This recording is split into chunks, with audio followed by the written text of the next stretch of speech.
Assalamualaikum warahmatullahi wabarakatuh. Hai anak-anak, bagaimana kabarnya? Semoga anak-anak tetap sehat dan selalu semangat dalam mengikuti pembelajaran. Sebelum pembelajaran kita mulai, ada baiknya kita sama-sama mengucapkan lafaz basmalah. Bismillahirrahmanirrahim. Nah, pada pembelajaran kita kali ini, kita akan belajar tema 2 tentang persatuan dalam perbedaan, subtema 1, rukun dalam perbedaan, pendamping pembelajaran 2, muatan PPKN KD 3.4 dan 4.4. Tujuan pembelajaran kita kali ini yang pertama, agar siswa dapat menjelaskan manfaat persatuan dalam perbedaan. Yang kedua, siswa dapat menuliskan kegiatan yang menunjukkan persatuan dalam perbedaan. Nah, yang terakhir adalah siswa dapat menceritakan kegiatan di rumah atau keluarga, sekolah, maupun masyarakat yang telah dilakukan untuk menciptakan persatuan dalam perbedaan.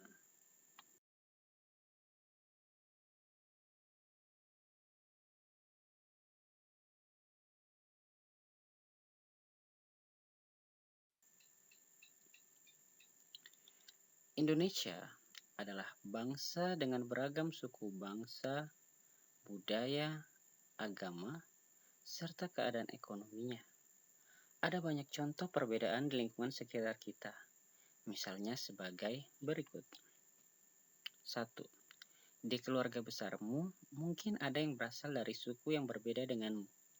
Contohnya saja, misalkan keluarga kamu atau kalian, orang tua kalian berasal dari suku Jawa. Nah, sepupu kalian itu orang tuanya ada yang berasal dari suku Makassar. Nah, seperti itu. Yang kedua, di lingkunganmu mungkin ada tetangga yang berbeda denganmu. Seperti contoh ya. Kamu berasal dari suku Jawa, sedangkan tetanggamu berasal dari suku Batak, Sumatera Utara. Nah, yang ketiga, saat pergi ke provinsi lain, kita dapat mendengar bahasa daerah yang berbeda. Contohnya saja, kita kan sekarang berasal dari kota Sorong, Papua Barat. Jika kita pergi ke Jawa misalnya, pasti logat atau cara berbicara mereka tentu berbeda dengan kita yang ada di Papua. Nah, yang keempat, di sekolah, mungkin ada temanmu yang beragama Islam, Kristen, Katolik, Hindu, Buddha, ataupun Konghucu. Perbedaan tersebut adalah kekayaan bangsa kita. Untuk menjaga semangat persatuan dalam perbedaan, kita perlu hidup dengan rukun. Hidup rukun dapat dibangun mulai dari lingkungan keluarga, sekolah, hingga masyarakat. Contoh hidup rukun di lingkungan keluarga adalah kita harus bisa bermain dengan rukun terhadap adik. Jadi tidak boleh saling bertengkar, harus saling menjaga. Contoh yang ada di lingkungan sekolah adalah kita harusnya bermain dengan teman tanpa membedakan agama, suku, maupun perbedaan kulit. Nah, contoh yang ada di lingkungan masyarakat adalah kita harus hidup rukun dan saling mengerti dengan tetangga kita, walaupun tetangga-tetangga kita berasal dari suku yang berbeda dengan kita. Ada beberapa sikap yang diperlukan untuk mencapai persatuan dalam perbedaan. Sikap tersebut perlu diterapkan oleh semua anggota masyarakat. Sikap-sikap tersebut antara lain, yang pertama adalah sikap peduli. Hidup rukun bermula dari sikap peduli terhadap orang lain.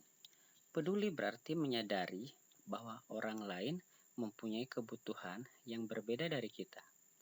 peduli juga berarti memahami sikap apa saja yang dapat menyenangkan atau mengganggu orang lain.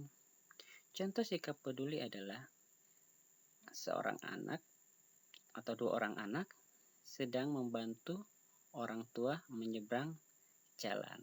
Nah, sikap tersebut merupakan contoh sikap peduli yang tentu menyenangkan orang lain. Yang kedua, mendahulukan kepentingan bersama. Sebagai bagian dari masyarakat yang beragam, kita perlu mendahulukan kepentingan bersama di atas kepentingan pribadi atau golongan. Kepentingan bersama dapat mencakup kepentingan di suatu lingkungan masyarakat, sekolah, ataupun negara. Salah satu contoh mendahulukan kepentingan bersama adalah kita tidak boleh bermain dulu sebelum kita melaksanakan tanggung jawab kita melaksanakan piket di dalam kelas. Piket itu merupakan tanggung jawab bersama-sama, jadi harus diselesaikan pula secara bersama-sama. Yang ketiga adalah toleransi kepada orang lain. Toleransi artinya sikap saling menghormati dan menghargai antar individu meskipun terdapat perbedaan.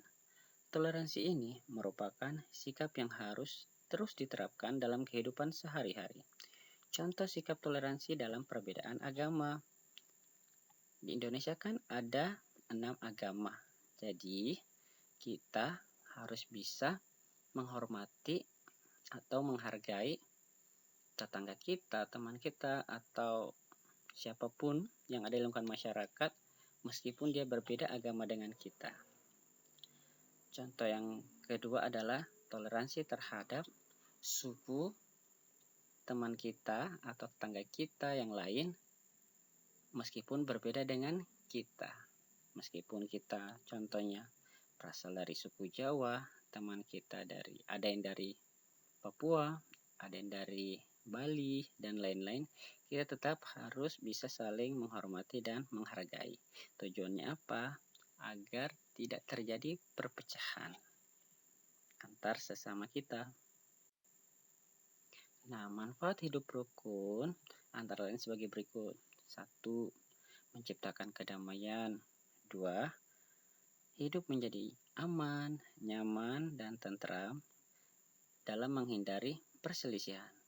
Yang ketiga, dapat saling membantu ketika mengalami kesusahan, serta mempererat persatuan dan kesatuan bangsa. Nah, ingat ya, ayo kita berlatih. Anak-anak, coba buka buku Bupena A, kelas 6, dari penerbit Erlangga, muatan PPKN halaman 85, nomor 1-5. Coba anak-anak berlatih untuk mengerjakan ya. Mungkin cukup sekian materi kita pada kesempatan kali ini. Sampai berjumpa lagi pada materi selanjutnya ya. Terima kasih sudah memperhatikan dan belajar dengan baik. Sekian, wassalamualaikum warahmatullahi wabarakatuh.